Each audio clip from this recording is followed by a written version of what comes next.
بالله من الشيطان الرجيم. بسم الله الرحمن الرحيم.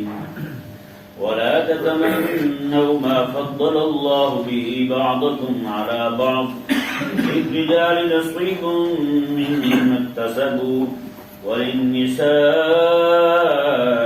نصيب مما اكتسبن واسألوا الله من فضله إن الله كان بكل شيء عليما. سبحان اللہ. اس آیت کریمہ کے اندر اللہ تبارک و تعالی نے اپنا فضل مانگنے کا حکم دیا. یہ ذہن میں رہے اس آیت کریمہ پر گفتگو کرنے سے پہلے کچھ چیزوں کا معلوم ہونا ضروری ہے. کچھ چیزیں ہوتی ہیں بندے کے اختیار میں ہوتی ہیں اور کچھ چیز ہوتی ہیں بندے کے اختیار میں نہیں ہوتی. جیسے کسی اونچے خاندان میں پیدا ہونا یا نیچے خاندان میں پیدا ہونا یہ بندے کے اختیار میں نہیں ہے. کسی بندے کا حسن ظاہری جو ہے وہ بھی کسی بندے کے اختیار میں نہیں ہے کہ بندہ جو ہے وہ کالا ہو جائے یا سفید ہو جائے یا گورا ہو جائے. یہ بندے کے اپنے اختیار میں بالکل نہیں ہے.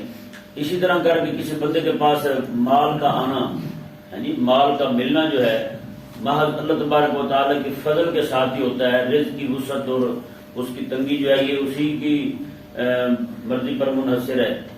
تو یہ بندہ کارل جو بھی کہتا رہے کہ میں نے یہ اپنے زور بازو پر میں نے کمایا, یہ اگر زور بازو کو بھی دیکھا جائے تو وہ بھی اللہ تبارک و تعالیٰ کی عطا کردہ ہے. اس کے پاس طاقت قوت جو ہے وغیرہ کتنے سارے بندے ہیں جنہیں بڑے بڑے طریقے آتے ہیں پیسے اکٹھے کرنے کے, وہ لوگوں کے ہاں منیجر بن کے بیٹھے ہوئے کام کر رہے ہیں, ان کے کام کر رہے ہیں. اسی طرح کر کے بہت سارے یعنی ہیں وہ فضل رب تبارک و تعالیٰ کے.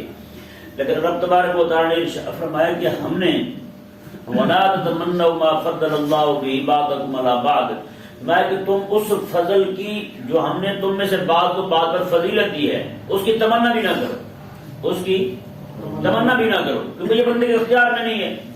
تو تمنا تو بندہ اسی بھی کرے جو حاصل کر سکے. جس کو حاصل ہی نہ کیے جا سکے تو اس کی تمنا کیوں کرے؟ ٹھیک ہے نا جی. اب بندہ ایک پیدائشی بندہ بدصورت ہے تو وہ یہ تمنا کرے یار یہ اس کا حسن جو ہے نا یہ میرے پاس ہوتا. پھر یہ تمنا جو ہے نا یہ بندے کو حسد تک لے جاتی ہے. پہلے تمنا پیدا ہوتی ہے دل میں یار یہ میرے پاس ہوتا, یہ میرے پاس ہوتا. ٹھیک ہے نا. ایسا ایسا وہ حسد تک جا بات پہنچتی ہے, شاید ملتی بھی نہیں ہے. بندے اپنے آپ کو تکلیف میں الگ سے مبتلا رکھتا ہے. پھر جو بندہ حسد میں مبتلا ہو جائے تو وہ جگہ جگہ پہ جس سے اسے حسد ہے اس کی مخالفت کرتا رہے گا. یعنی بات پہ اس کی مخالفت کرے گا, پھر غیبت کرے گا, پھر چغلیاں کرے گا. یہ معاملہ جو ہے نا یہ آگے تک لے جائے گا. ٹھیک ہے. رب تبارک و تعالیٰ نے ارشاد فرمایا کہ تم یہ نہ کہو وَلَا تَتَمَنَّوْا مَا فَضَّلَ اللَّهُ بِهِ بَعْضَكُمْ عَلَىٰ بَعْضٍ, تم میں سے بعض کو بعض پر جو رب تعالیٰ نے فضیلت دی ہے نا تو اس کے متعلق تم تمنا بھی نہ کرو. کتنا زبردست اللہ تبارک و تعالیٰ نے نسخہ عطا فرمایا ہے. وہ جو کام کر رہا ہے وہ جو اللہ تبارک و تعالیٰ نے اسے عطا فرمایا وہ اسی کے ساتھ ہی رہے گا. اور تم رب تبارک و تم کیا مانگو یہ اللہ تبارک و تعالیٰ نے آگے بیان فرمایا ہے. لِلرِّجَالِ نَصِيبٌ مِّمَّا اكْتَسَبُوا, فرمایا کہ مردوں کے لیے وہ حصہ ہے جو انہوں نے کمایا. مردوں کے لیے وہ حصہ ہے جو انہوں نے کمایا. وَلِلنِّسَاءِ نَصِيبٌ مِّمَّا اكْتَسَبْنَ, اور عورتوں کے لیے بھی وہی ہے جو انہوں نے کمایا ہے. ہاں یہ کوئی بندہ یہ کہے کہ میں مرد ہو وہ کہے کہ میں عورت بن جاؤں تو یہ تمنا نہ کرے. میں عورت ہوتی یہ تمنا نہ کرے. عورت ہے تو وہ یہ تمنا نہ کرے میں مرد ہوتا جی. تو اس طرح کر کے میں مرد بن جاؤں یہ تمنا ہی نہ کرے. آج کل کئی سارے لوگ جو ہے نا وہ ناراض ہیں. مرد ہیں تو مرد ہونے پر ناراض ہیں, عورتیں ہیں تو عورت ہونے پر ناراض ہیں جی. وہ مرد جو ہیں وہ نعوذ باللہ من ذالک عورتوں والے کپڑے پہن کے وہ عورتیں بننے کے چکر میں بال بڑھا لیے ہیں لڑکوں نے, اور عورتوں جو ہے انہوں نے بال کٹوا لیے ہیں وہ مرد بننے کے چکر میں. تو یہ سب کو رب تبارک و تعالیٰ نے منع فرمایا وَلَا تَتَمَنَّوْا مَا فَضَّلَ اللَّهُ بِهِ بَعْضَكُمْ عَلَىٰ بَعْضٍ, میں کہ تم ان چیزوں پر تمنا ہی نہ کرو جو رب تبارک و تعالیٰ نے, اور رب تبارک و تعالیٰ نے تمنا کرنے سے منع کیا ہے. اور یہ لوگ جو ہیں یہ بنتے پھرتے ہیں, ہے یا نہیں ایسا؟ یہ بنتے پھرتے ہیں وہی نعوذ باللہ من ذالک. اب کئی سارے لوگ ایسے ہیں جو نعوذ باللہ باہر آپ کو ہوں گے مرد وہ لیکن وہ خنس بن کے پھرتے ہیں. چوکوں میں چراہوں میں کھڑے ہوں گے, چرنگیوں پر بھیک مانگ رہے ہوں گے. وہ ہوں گے مرد, اکثریت ان میں مردوں کی ہے, لیکن وہ عورتوں والے کپڑے پہن کے اپنے آپ کو مخنث و ہیڑا ظاہر کر کے لوگوں سے مانگتے پھرتے ہیں. بتائیں، جہاں رب تبارک و تعالیٰ نے تمنا کرنے سے منع کیا تھا یہ وہ بنے پھرتے ہیں۔ رب تعالیٰ نے تم پر فضل فرمایا، تمہیں مرد بنایا اور تو خود کو جناب مردوں والی صف سے نکال کر کے خود کو خنسوں والی صف میں شامل کر رہا ہے۔ کتنی نقصان والی بات ہے، وہ کتنی احساس کمتری کا شکار ہوا بندہ، مرد ہو کے بھی نہ شکر ہوا ہے وہ۔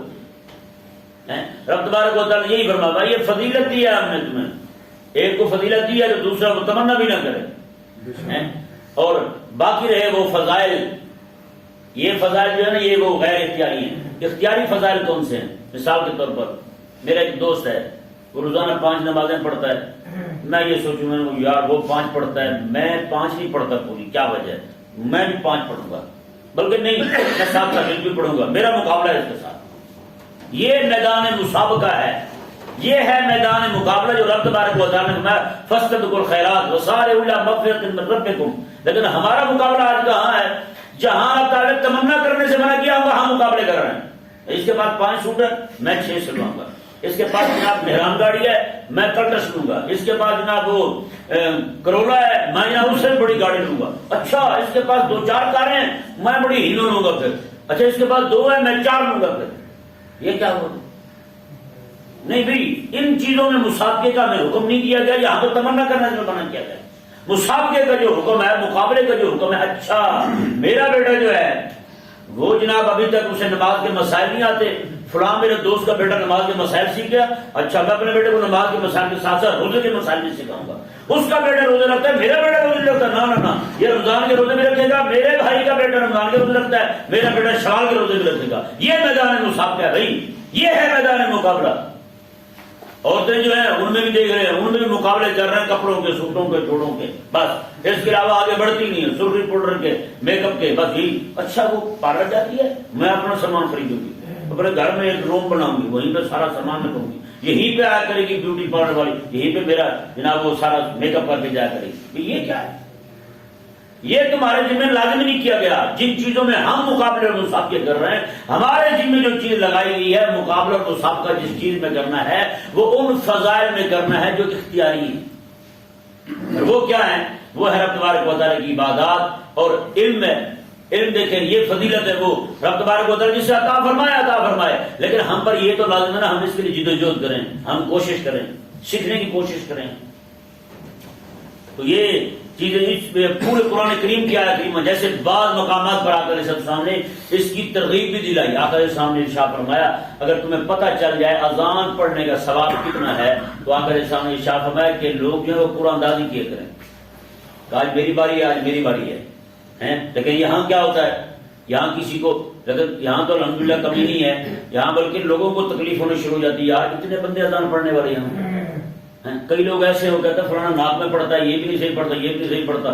میں نے کہا حضور آپ صحیح پڑھتے ہیں تو آپ ہی تشریف لے آئیں، فلانا ناک سے پڑھتے تو آپ ناک سے نہیں پڑھتے، جہاں سے آپ پڑھتے ہیں آپ آ جائیں پھر تشریف لائیں۔ صرف یا آپ نے صرف ٹھیکہ اٹھایا ہوا ہے نکتہ چینی کرنے کا، فلانے میں بھی یہ ہے فلانا بھی صحیح نہیں پڑھتا، فلانا پڑھتا تو اس کی کھانسی نکل جاتی ہے، فلانا پڑھنے لگتا ہے تو اس کی کھانسی نکل جاتی ہے، فلانا پڑھتا تو اس کی آواز اونچی ہے، فلانے کی آواز لو ہے، پھر کیا کریں بھائی؟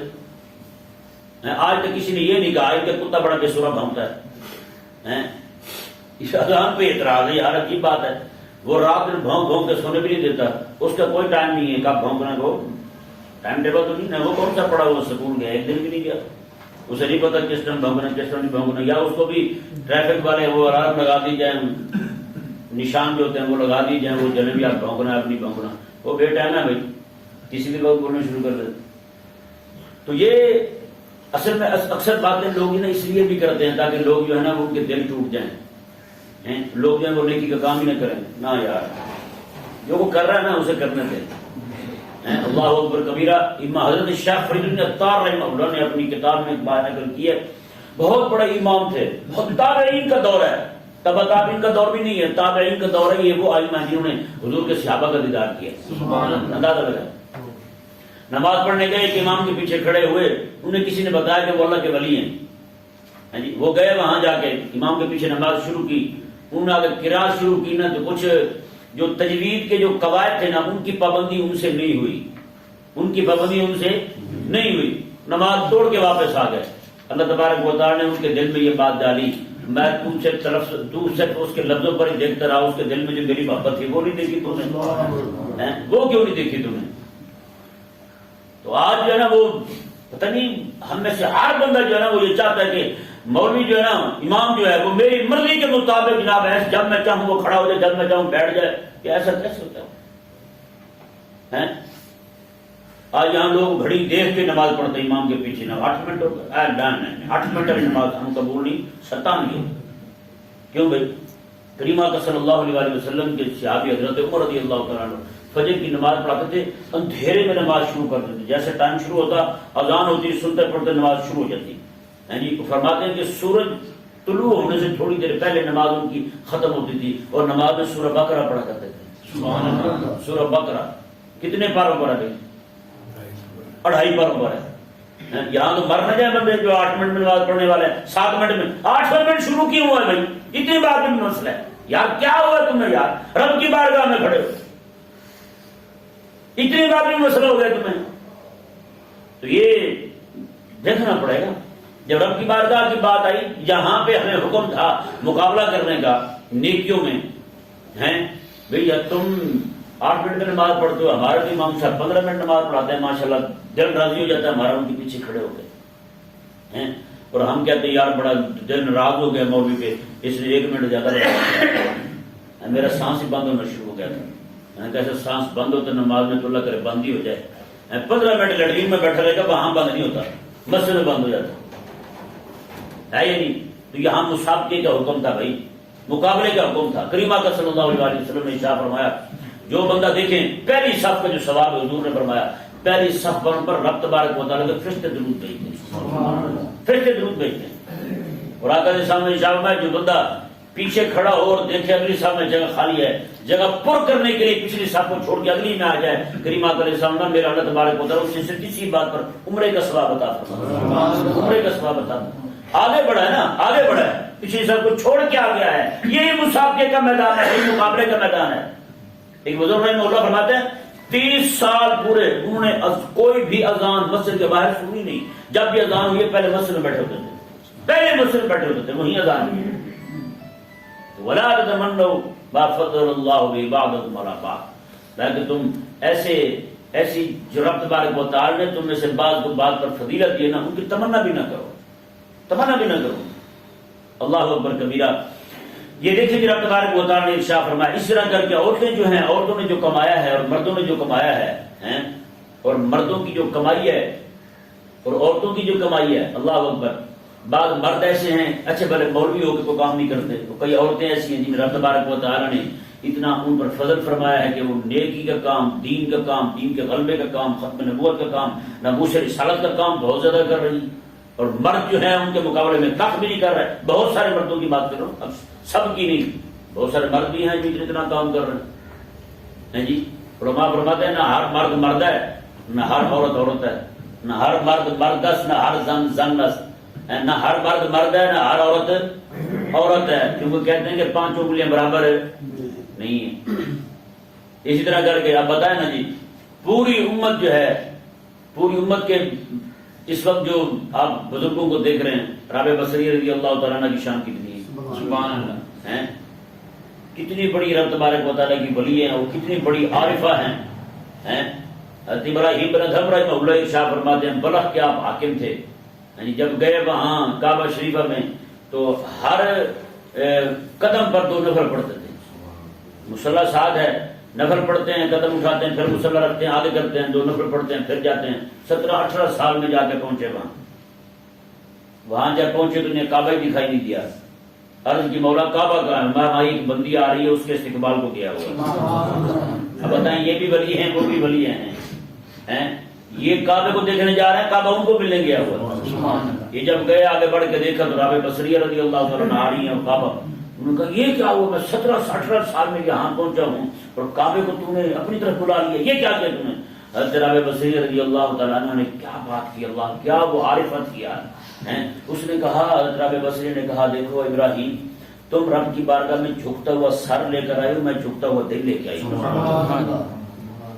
سر کا جھکنا اور ہوتا ہے، دل کا جھکنا اور ہوتا ہے. تو اس لیے رب تبارک و تعالیٰ کا جو مردوں نے کمایا ہے، مرد 17 سال نفل پڑھتے ہوئے وہاں پہنچا ہے، اور ایک خاتون جو ہے وہ جھکتا وہ دل لے کے رب کی بارگاہ میں، یہ نہیں کہ وہ نفل نہیں پڑھتی تھی، روزانہ 500 نفل پڑھتی تھی، 500 نفل پڑھتی تھی حضرت بصری رضی اللہ تعالیٰ عنہ، اور روزانہ بیمار ہوتی تھی، کوئی نہ کوئی بیماری ان کو لگتی تھی، جس دن بیماری نہ لگتی تو عرض کرتی مولا آج تو اپنی بندی کو بھول گیا ہے، کوئی بیماری نہیں کہ یاد بھی نہیں کیا تم نے، وہ اسے اپنا یاد کرنا سمجھتی تھی کہ مالک یاد رکھے ہوئے ہے مجھے، مالک نے چھوڑا نہیں ہے مجھے، جو بیماری دے رہا ہے اس کا مطلب راضی ہے مجھ پر، اندازہ رکھتے ہیں۔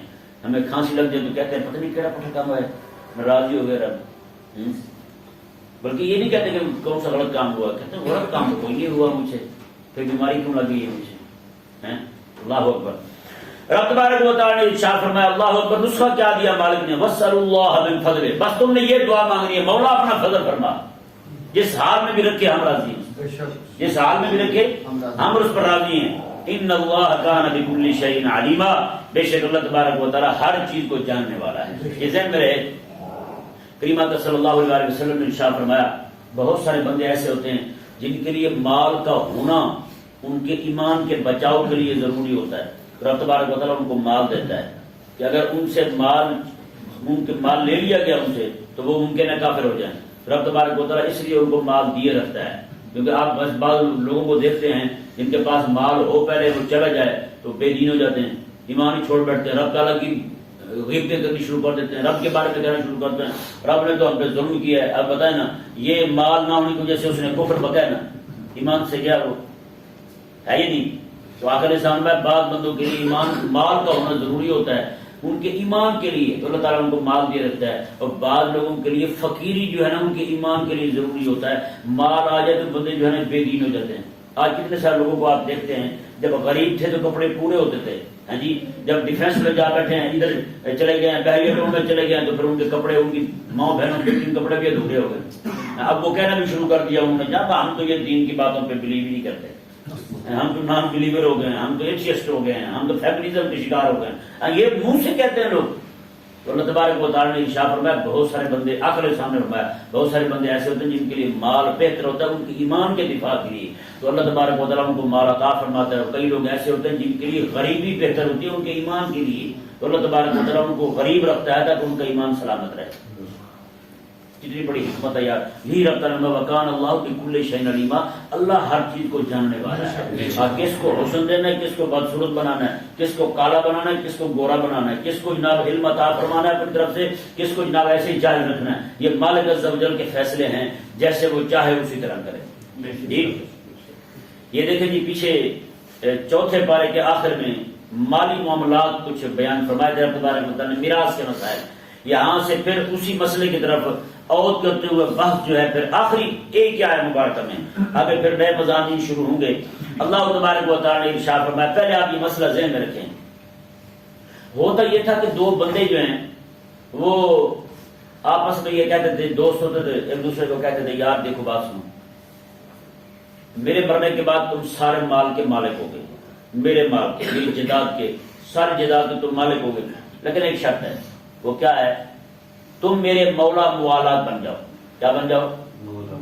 مولا موالات۔ مولا موالات جو ہے یہ وہ ہوتا تھا کہ مال کا مالک بن جاتا تھا دوسرا بندہ، اور ساتھ یہ شرط لگاتا تھا مال دینے والا، وہ یہ کہتا تھا کہ میں جب تک زندہ ہوں مجھ سے کوئی بھی غلط کام ہو گیا، یعنی قتل ہو گیا، کوئی اور بھی کوئی غلط کام مجھ سے ہو جاتا ہے، اس کے جتنے جرمانے ہوں گے وہ سارے تمہیں بھرنے ہیں، ٹھیک ہے نا، مال میں دوں گا تجھے اپنے مرنے کے بعد سارے کا سارا، اگر مجھ سے تو ایسا کام ہو گیا تو وہ تو نے دینا ہے۔ اسے کہتے تھے عقد مولا موالات۔ کیا کہتے تھے؟ مولا موالات۔ تو اس صورت میں وہ بندہ جو ہے اپنے ساری جائیداد سے اپنے وارثوں کو محروم کر دیتا تھا، اپنے وارثوں کو محروم کر دیتا تھا، اور دوسرے دوست کو، اپنے کو، کسی تعلق والے کو اسے مالک بنا دیتا تھا، وارث بنا دیتا تھا۔ جیسے آج کل بھی کئی ساری جگہوں پہ ہوتا ہے، کسی کے ساتھ یاری لگ جائے تو اسے کہتے ہیں یار میرے سارے مال کا مالک تو ہے، میں بوڑھا ہو جاؤں تو میری دوائی دارو کا اور روٹی پانی کا خرچہ تو چلاتے رہنا، بعد میں جتنا بچ گیا میں مر گیا تو سارا تیرا ہے۔ اور جیسے اسے ملتا ہے، یعنی کہ یہ معاہدہ ہوتا ہے ان کا، تو وہ دوسرا بندہ جو ہے نا وہ ساتھ ہی مسلح بچھا لیتا ہے، وہ جہاں نماز نہیں پڑھتا تھا باہر نماز میں یہ دعا کرتا ہے، یا اللہ اے شدت جاوے، ہے یہ نہیں، یہ شدت تو فوت ہو، یہ فلانا تو فوت ہو، وہ پھر دعائیں شروع کر دیتا ہے اس کے لیے۔ تو یہ اللہ تبارک و تعالی نے اس آیت کریمہ کے اندر یہ عقد جو تھا نا مولا موالات والا اس کو منع کر دیا. میں یہ نہیں کہ تم جو ہے نا عقد مولا موالات کر لو تو اپنا جو اپنے وارث ہیں ان کو تم بالکل فارغی کر دو, انہیں کچھ نہ دو. رب تبارک و تعالی نے اس سے منع فرما دیا. یہ دیکھیں آیت مبارکہ وَلِكُلٍّ جَعَلْنَا مَوَالِيَ مِمَّا تَرَكَ الْوَالِدَانِ وَالْأَقْرَبُونَ. اللہ تعالی نے فرمایا ہم نے ہر ایک کے لیے سارے کا سارا مال جو ہے اس کے انہی لوگوں کے لیے مقرر کر دیا ہے. یعنی جو کچھ بچے چھوڑ جائیں والدان والدین یعنی ماں باپ چھوڑ جائیں براقرب اور قریبی رشتے دار چھوڑ جائیں ہم نے ان کے حصے مقرر کر